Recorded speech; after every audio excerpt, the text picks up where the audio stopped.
Усім прывітанне, з вами по-ранейшаму Зміцер Лукашук, і мы працягваем абмяркоўваць падзеі ў Беларусі і за яе межамі з варшаўскай студыі Еўрарадыё.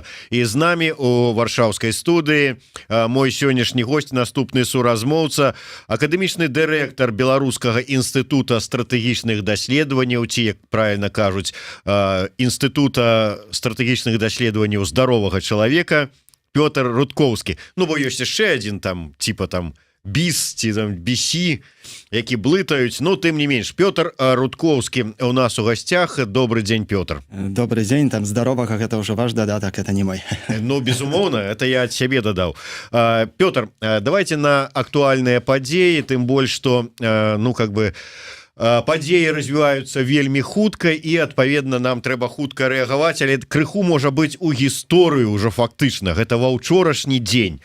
Тэлефонны званок, ну, фактычна былога кіраўніка Германії, пакуль што выконваючай абавязкі канцлера Ангелы Меркель, Лукашенку. Толькі лянівы эксперт альбо палітолог не выказаўся адразу учора вечарам з нагоды гэтага тэлефанавання, а лянівых сярод беларускіх экспертаў няма, выказаліся ўсе, але тым не менш цікава ваше меркаванне, як вы паставіліся да гэтай падзеі?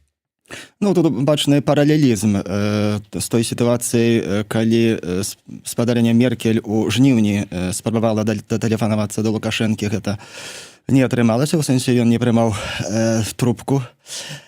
Вось, але тады была сітуацыя, калі Лукашенко быў вельмі складанай сітуацыі, і тэлефанаванне хутчэй за ўсё было б такім, што у вас тут праблемы і мы можам прапанаваць дапамогу. Цяпер сітуацыя Лукашэнкам і з дапамогай Пуціна арганізавана такім чынам, каб Меркель патэлефанавала Лукашэнку, але у сітуацыі, калі нібыта у вас праблемы, у вас спадарня Меркель праблемы, у Еўропе праблемы, і я, можа быць, вам нечым дапамагу. Карацей кажучы, з беларуска-расійскага боку, маю на ўвазе афіцыйны беларуска-расійскі бок, гэта павінна было вось прагучаць такім чынам. Але ці яно прагучала такім чынам не да канца, альбо я бы сказаў, што зусім не так, таму што вельмі хутка і спадарня Меркель, пазней неўзабаве пасля гэтага Барэль гэта скіравалі у адваротны бок, што ёсць гуманітарная праблема. Да гэтага часу была гуманітарная праблема з уласнымі грамадзянамі Беларусі, цяпер да гэтага дадаецца яшчэ гуманітарная праблема з мігрантамі. І цяпер мы, зноў жа, гучыць гэта, што мы можам дапамагчы вам, Менск, ці там Расія, вось у пераадоленні гэтай гуманітарнай праблемы з мігрантамі.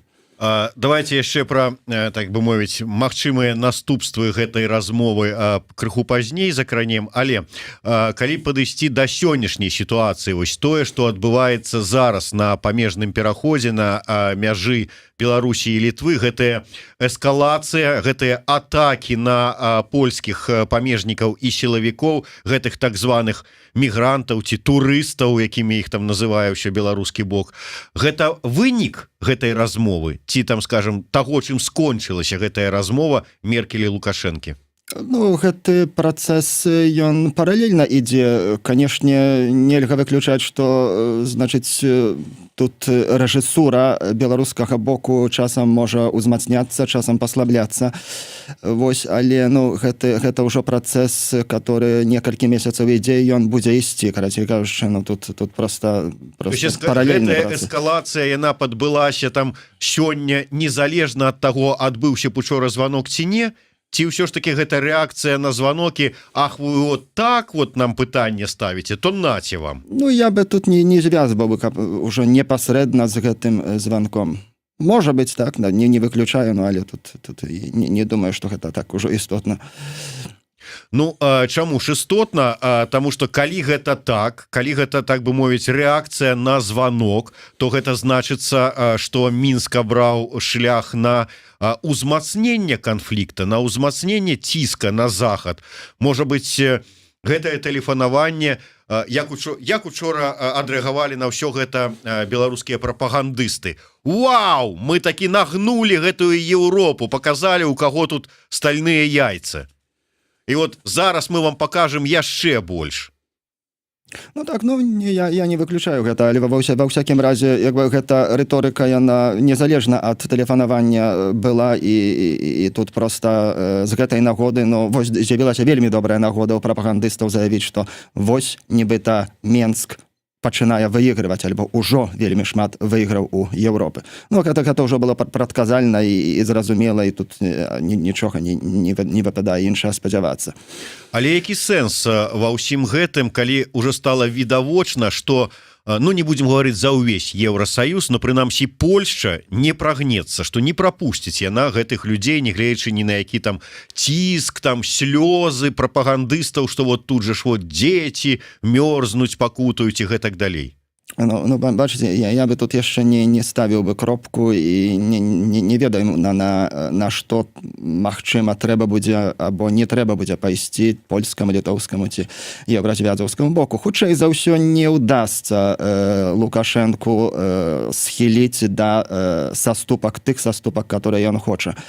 Але гэта працэс і таксама Лукашенко можа мець некалькі тут мэтаў і мае некалькі мэтаў, але магчыма не ўсе 100% зарэалізуюцца, але з ягонай перспектыве, напрыклад, удалося увесці клін, як бы. Ну, не кажу, што на самой справе так адбылося, што там канфлікт на лініі там Варшава-Брусель там ці Вільнюс-Бруссель, гэта такая стандартовая дыскусія ў дэмакратычнай супольнасці. Тым не менш для Лукашэнкі псіхалагічная сатысфакцыя ёсць, і з ягонай перспектывы нейкая там частка мэтаў ужо дасягнута з ягонай перспектывы.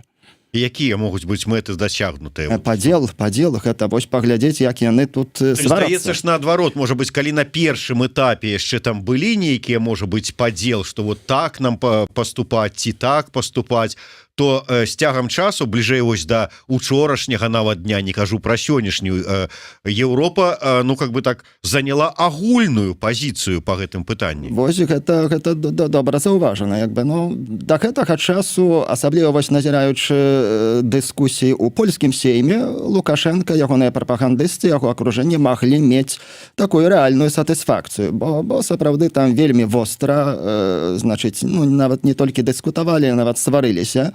Вось, поэтому, але вось пасля ну, літаральна учорашняга сённяшняга дня тут бачна, што па заявах вось і прэс-рэліза канцылярыі Нямецчыны і заяве Барэля бачна, што Еўропа кансалідуецца. Вось, ну, будзем спадзявацца, што тут адбудзецца сапраўды выпрацоўка такой добрай, цвёрдай лініі. Вось у тым стыле, который зададзены, што мы настойваем на гуманітарнай дапамозе. Яна можа быць рознымі каналамі, можа быць праз Еўразвяз. Ну, конечно, для Лукашэнкі абсалютна непрымальна, але тут знаходзіцца ў выйгрышы Еўразвяз, бо калі вы адмаўляеце, значыць, аказваць гуманітарную дапамогу, ну то як вы тут клапоціце пра гэтых імігрантаў? Альбо вы самі аказваеце гэтую дапамогу. Гэта таксама прымальна для нас, для еўрапейцаў. Але, канешне, не для рэжыма Лукашэнкі, просто няма элементарна грошай, ну і няма такіх маральных, як бы, стрыжняў, которые прымушалі б там дапамагаць церпячым. Ну, сапраўды, можа быць, там пэўныя дыскусіі, нават там, калі браць асобна польскі сейм і праходзілі, але я вам скажу, я размаўляў колькі тыдняў таму з дэпутатам польскага сейму. Ён, дарэчы, апазіцыйны дэпутат, такі, як бы мовіць, незалежны, адзін сам па сабе, от, ні ў якія там партыі, платформы не ўваходзіць, але апазіцыйны пісу. І ён сказаў, што у сітуацыі, калі вот нават узнялася пытанне, прапанова піс пабудаваць там 6-метровы плот на мяжы з Беларусю, ён сказаў, што я падтрымаў, нягледзячы на тое, што я ў апазіцыі, але я падтрымаў гэта рашэнне і падтрымаю ўсё, што ідзе, как бы так, на, ну, я не ведаю, каб неяк адгарадзіцца ад таго, што адбываецца, і неяк супрацьстаяць. Таму не ведаю, што яны выйгралі, што не выйгралі, але вось задаюць пытанне. На ваш погляд, як хутка і чым скончыцца канфлікт на нашай мяжы з Польшчай? Ну, не думаю, што хутка скончыцца.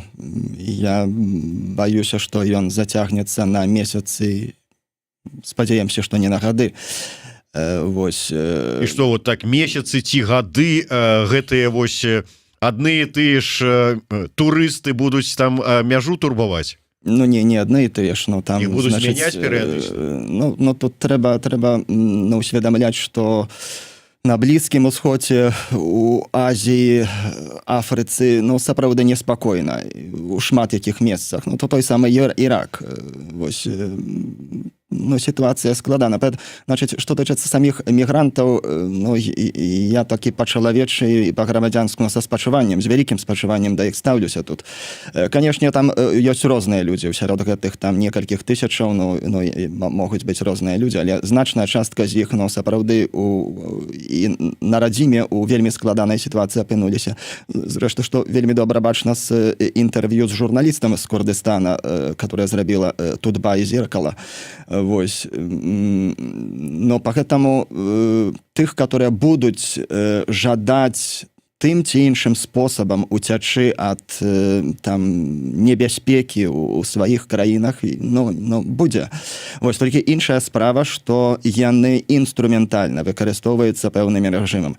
Адна справа, калі яны там бягуць, там штурмуюць там мяжу еўразвяза, ну незалежна ад таго, ці хтосьці там гэта арганізуе, нейкая дзяржава арганізуе ці не.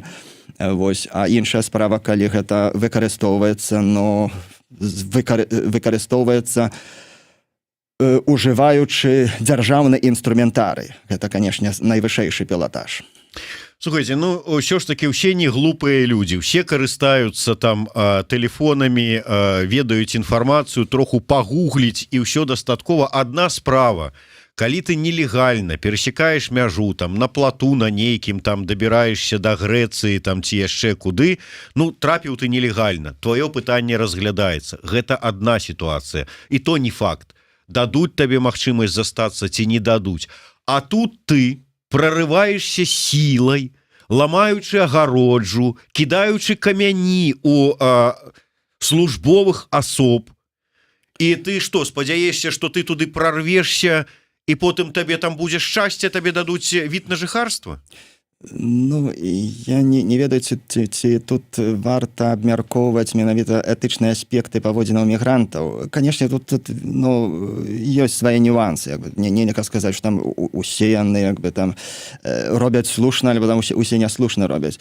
Гэта такая асобная і складаная праблема. Я бы прапанаваў проста такі абагульняльны такі падыход, што мігранты ў значнай ступені ўсё ж такі з'яўляюцца ахвярай, закладнікамі гэтай сітуацыі. І тое, што пэўная група людзей, выкарыстоўваючы дзяржаўныя механізмы, іх інструментальна так трактуюць, но тут ужо трэба разумець, што пытанне тут перадусім, альбо нават выключна толькі да гэтай групы людзей. Вось, да беларускага рэжыму. Ну да, сапраўды, таму што дзейнічаюць з таго беларускага боку вельмі дзіўна. Дарэчы, вось толькі што памежны камітэт Беларусі заявіў, што яны будуць праводзіць расследаванне таго, што адбылося на памежным пераходзе. Так вось вы ведаеце, што стане нагодай для расследавання? Ужыванне польскім бокам неадэкватных мераў у дачыненні да мірных грамадзян. То есть, як сябе паводзілі мірныя грамадзяне, як там яны ачуціліся ў закрытай памежнай тэрыторыі, як там вырубалася і псавалася інфраструктура, а на памежным пераходзе выдзіралася плітка, то гэта как бы ўсё нормально. А вот что там водомётами іх абстралялі, гэта ўжо трэба расследаваць. Ну, як кажуць, чудны дзела твае, памежны камітэт. Тым не менш, як вы лічыце, я вярнуся да тэлефанавання і магчымых наступстваў яго. Ўсё ж таки падавалася, і, дарэчы, вось вы, можа быць, бачылі учорашні допіс з аналізам гэтай сітуацыі ад Дзяніса Мільянцова. Не бачу, цікава. Который напісаў, што ну фактычна я там как бы коротко, што Захад зразумеў, што ён неправільна сябе паводзіў, што вот уся прычына таго, што адбываецца, гэта аднабаковыя санкцыі, якія увёў па сваёй ініцыятыве там ЕС і ЗША. Вот. І вот ўсё ж такі гэта прыкмета того, что розум у іх з'явіўся і яны пайшлі на суд, ну, как бы так зразумелі, что трэба ісці на перамовы з рэжымам. Так вось, гэты звонок Меркель, гэта сведчанне того, что першы крок на шляху да перамоваў калектыўнага захада з Лукашэнкам. Не, тут ніякіх сімптомаў, ніякіх падставаў для такой інтэрпрэтацыі няма, хутчэй наадварот. Маем якую сітуацыю, калі так глянуць кантэкстуальна, так улічваючы такі большы кантэкст.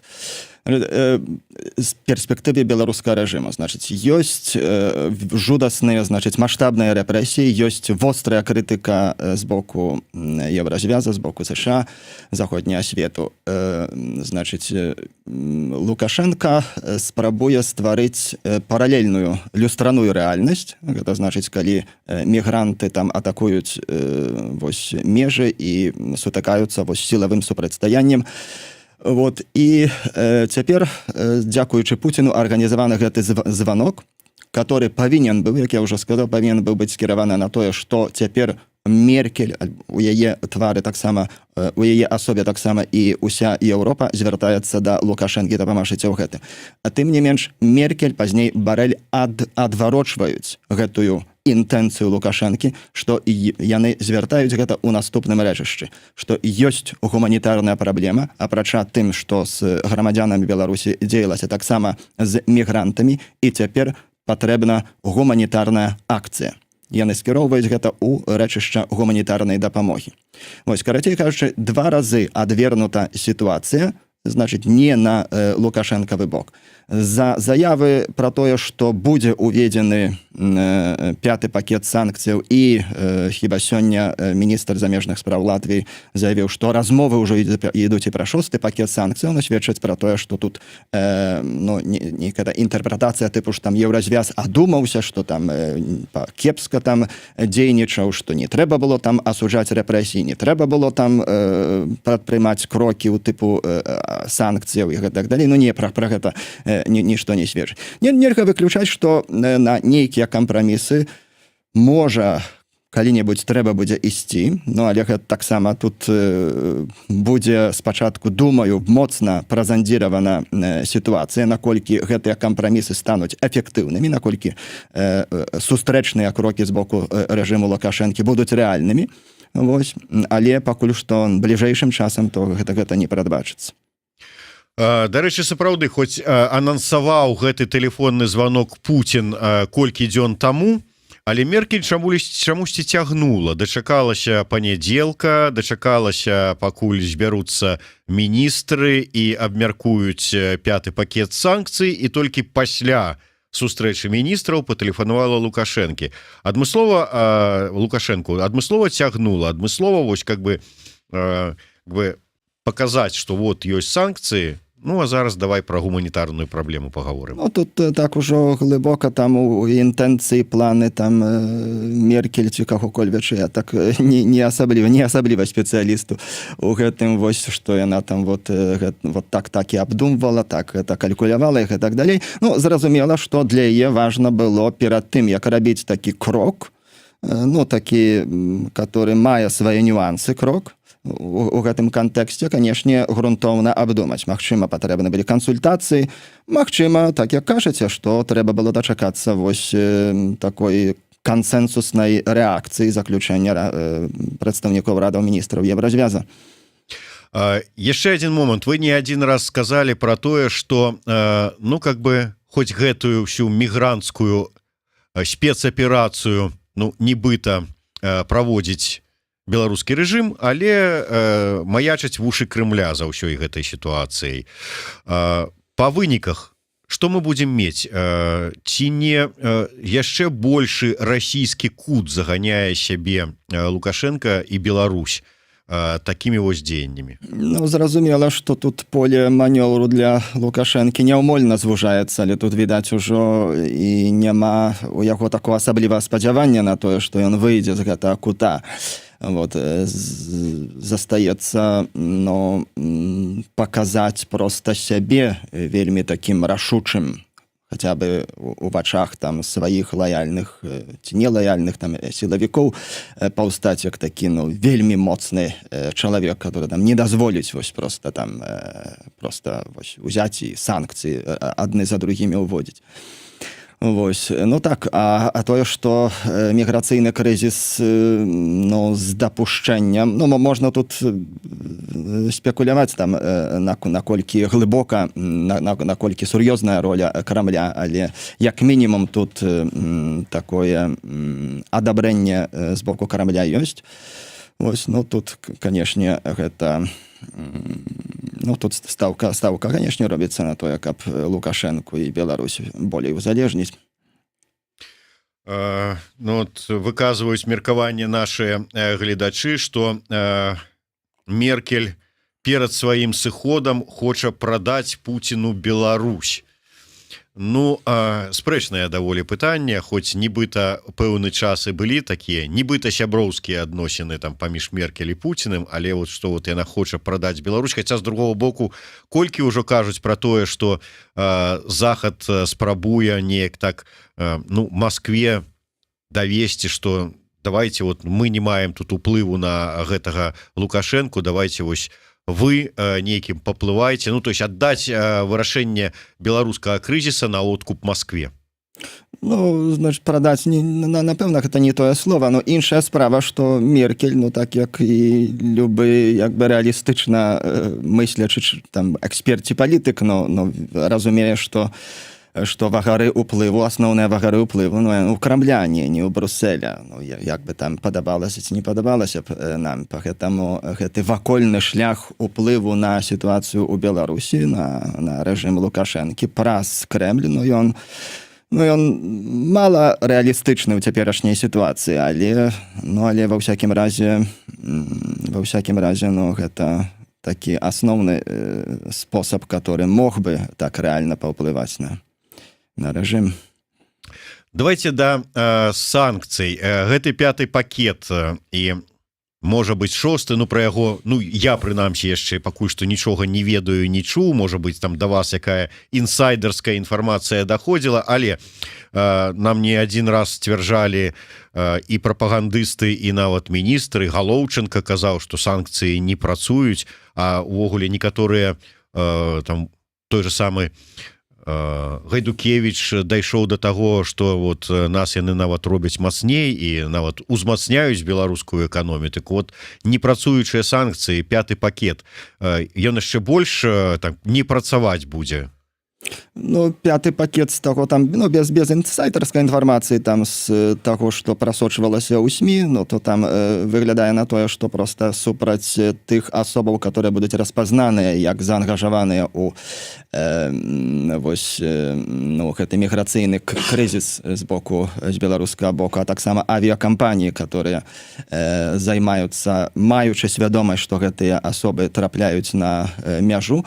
Супраць іх 5-й пакет санкцыяў мае быць скіраваны, але тут Рэнкевіч, латышскі міністр замежных спраў, заявіў пра падрыхтоўку, магчымай падрыхтоўцы 6-го пакету санкцыяў, і там могуць быць ужо іншага тыпу. Але тут пакуль што гэта не ведаем, ніхто хіба не ведае. Неаднаразова гучалі ўжо такія намёкі і прапановы, каб цалкам закрыць мяжу з Беларусю. Ці, да прыкладу, Польшча можа ў аднабаковым парадку, я маю на ўвазе без узгаднення гэтага рашэння з астатнімі краінамі Еўрасаюза пасля сённяшніх падзеяў і ўзяць і прыняць такое рашэнне? Тут юрыдычных нюансаў я не ведаю, але так на здаровы сэнс у аднабаковым парадку напэўна незалежна ад таго, якія там напружанні, а тым больш, што ёсць пэўнае напружанне на іншай лініі, то напэўна ўжо такі крок не будзе прадпрымацца, бо таксама гэта азначае і пэўныя і пытанне кампенсацыі магчымых там эканамічных стратаў, которые ўсе бакі панясуць. Вось тут, канешне, такі крок, напэўна, будзе кансультавацца і хутчэй за ўсё, калі будзе прыняты, то кансэнсусна. Хіба што аж так абвострыцца сітуацыя, што трэба будзе дзейнічаць вельмі хутка і рашуча. Спадзяемся, што такого не будзе. Увогуле, як вы лічыце, наколькі ўсё ж такі Еўрасаюз гатовы, ну, я не ведаю, там, одна справа, там, санкцыі, вот это вводзіць, якія, там, сектаральныя, не сектаральныя, то што якія будуць, там, пачынаць працаваць, там, праз пэўны час, і гэтак далей, а да нейкіх рашучых дзеянняў пасля вот падзеяў сённяшніх, і невядома, што чакаць, якога працягу. Ну, тут не ведаем, ну, і зрэшты, самі полісімейкеры, там, як бы сказаць, там, палітыкі Еўразвязу, напэўна, знаходзяцца ў пошуку там аптымальных рашэнняў, поэтому я перакананы, што таксама ў іх няма такога гатовага плану, але, канешне, тут, калі сітуацыя будзе паглыбляцца з міграцыйны крызіс, цяпер ужо маем вось сімптомы, ну, асабліва красамоўныя вось словы Джозепа Барэля, што, значыць, ну, праз беларуска-польскую, там, беларуска-еўразвязаўскую мяжу ніводзін мігрант не будзе прыняты ў Еўразвяз. Ну, вельмі моцныя словы. Ну, і пасля гэтага наступае таксама запэўненне ў тым, што Еўразвяз гатовы і пастулюе і патрабуе, каб аказваць гуманітарную дапамогу і займацца рэпатрыяцыяй. Вось гэта ўжо звястун, анонс такой цвёрдай прынцыповай пазіцыі па гэтым пытанні. Вось, ну, і у што канкрэтна, у якія канкрэтна крокі ён выльецца, гэта ўжо там тут складана прадказаць, але ва ўсякім разе такі агульны стратэгічны напрамак зададзены. Глядзіце, якія пагрозы, на ваш погляд, самой Беларусі нясе гэтая сітуацыя? Я маю на ўвазе з мігрантамі. Вы толькі што адзначылі, і гэта сапраўды так, Еўрасаюз катэгарычна заявіў, што гэтых мігрантаў ён ніякім чынам на сваю тэрыторыю не прапусціць, ніякіх аўтобусаў з Мюнхена не будзе, і гэтак далей, і гэтак далей. У той жа час яны самі вяртацца на радзіму не хочуць. Перш за ўсё тыя ж самыя курды. Сапраўды, вось вы ўзгадалі інтэрв'ю з курдскім незалежным журналістам, які, паглядзеўшы на тое, вот, як выглядае гэтая насамрэч трапа Лукашэнкі у шчаслівую Германію, завярнуўся і сказаў, што я прашу палітычнага прытулку там ці абароны, а яго электрашокерамі запёрлі ў самалёт і выправадзілі ізноўку в Ірак. І ён хаваецца, бо кажа, я не магу вярнуцца, мяне там заб'юць. Людзі паехалі з розных прычын. Камусьці сапраўды вяртацца у той же самы Ірак не мае магчымасці, бо яго там могуць забіць. Хтосьці ўсё прадаў, што мог, і яму няма куды вяртацца. Маёмасці няма, і грошы ўжо патрачаныя. Людзі не хочуць вяртацца. Вот мы сітуацыю маем такую па выніку. Туды не пускаюць, тут яны не хочуць. І што будзе? А там маладыя хлопцы, а ў Курдыстане колькі гадоў ідзе вайна, і ўсе яны там не ваенную падрыхтоўку ў беларускай школе праходзілі, а ў палявых условиях ўсё это раслі і ведаюць. Ну, я тут здагадваюся, куды вы падводзіце, і гэты напрамак, ён, ну, мае як бы рацыю, у сэнсе, што ёсць рызыка бунту супраць саміх беларусаў. Там нейкія ўжо ластаўкі там прагучалі, ну, там, канешне, добра было б гэта там праверыць, гэтая там рассылка, вось, значыць, з указаннем там вінаватых у гэтым міграцыйным крызісе, там топ-чыноўнікі беларускія указваліся. Вось, але нават калі ўзяць у дужкі там аўтэнтычнасць гэтай рассылкі, тут няма сумневаў, што як бы час ідзе, гэта інфармацыя пра тое, што мігранты становяцца закладнікамі беларускага рэжыма, яна даходзіць усё шырэй і шырэй, таму што тут і на дзяржаўным узроўні іракскім, ужо нядаўна, здаецца, і ў арабскіх эміратах таксама гэта гучала на такім высокім узроўні. Карацей кажучы, вось гэтая інфармацыя, яна становіцца шырэйшай і шырэйшай, поэтому тут ну, бунт мігрантаў не выключаны, можа быць. Но беларускія ўлады, хутчэй за ўсё, будуць пры такім цвёрдай пазіцыі, калі працягнецца цвёрдая пазіцыя еўразвяза, спрабаваць усё ж такі частку мігрантаў выціснуць за межы, ну і частку, магчыма, паціху будуць адпраўляць дадому. Ўсё ж такі... За межы гэта куды? Калі закрыецца пасля ўсіх гэтых апошніх падзей плотна і Польша, і Літва ва Ўкраіну? Гэта... Ну, не ў Расію ж на іх будуць выціскаць. Цікавая гіпотэза, но застаецца яшчэ Украіна і Расія, так. Ну, застаецца яшчэ трэці шлях, гэта туды з Кулены і прыехалі, карацей кажучы, тая самая рэпатрыяцыя, пра якую кажа Барэль. Вось. Ну, тут розныя ёсць сцэнары развіцця падзеяў, але так адназначна, ну, няма магчымасці тут прадугадаць. Пётр, вам не падаецца, вот, ну, мне, ну, в прынцыпе, чакалася, можа быць, з нейкім спадзяваннем, я выбачаюся, такі, можа быць, такі цынічны падыход, але што вось зараз уся увага на мяжу, на гэтую сітуацыю з мігрантамі. Мы бачым, што за спінамі стаяць загратак атрады з беларускіх сілавікоў, і я думаю, што там таксама пралічваюць варыянты, не выключаюць, што можаш там, как бы, кідаюць камяні ў адзін бок, але могуць там і ў іншы бок пачаць кідаць людзі у такім у адчаі, калі будуць. Ну, то есть, здавалася б, вся павінна быць увага прыцягнута туды. Але гляжу, рэпрэсіі ўнутры краіны не сціхаюць і не зменшваюцца. Я ўжо не кажу пра тое, што не спыняюцца. Вот, нават гэтая, ну, здаецца, такая, ну, сітуацыя з затрыманнем і абвінавачваннем таго ж самага Паўла Белавуса, ну, вот, здаецца, ну, ці да яго было зараз вот ва ўсёй этой сітуацыі, але не. Это вот пра што сведчыць? Ну, значит, тут любая выбитная особа, значит, ну, альбо публичная особа, которая дзейнічае незалежная над подозрениями, таким глубоким подозрением. Поэтому тут это, конечно, гледзячы такими цвярозымі і здоровыми вачыма, то зразумела, что там да Павла Белавуса не складана уявіць, что там можна якія там прэтэнзіі мець, але, ну, назіраючы тое, што адбываецца апошнія 1,5 года, ну, на жаль, гэта заканамерна. Ну, тут з рэпрэсіямі такая справа, што іх запусціўшы ўжо, прычым у такім маштабе запусціўшы, но прыходзіцца альбо падтрымліваць, альбо рызыкаваць новым выбухам незадавальнення. Вось, тут гэта адна справа. Другая справа, но выглядае на тое, што тут поўная свабода дадзена тым сілавікам, хутчэй за ўсё не шматлікім, але которые просто вот такія ідэалагічныя вызнаўцы сталінізму, як бы, што вось быў парадак калісьці, вот трэба такім чынам дысцыплінаваць грамадства, і тады вот не будзе ніякіх праблемаў. Вот далі там свабоду, ну так вот маем тое, што маем, тыпу у 20-м годзе. Вось. Ну, цяпер вот стаўка ідзе на тое, што проста жорстка пацыфікаваць грамадства, каб проста ніхто не адважваўся нават пікнуць.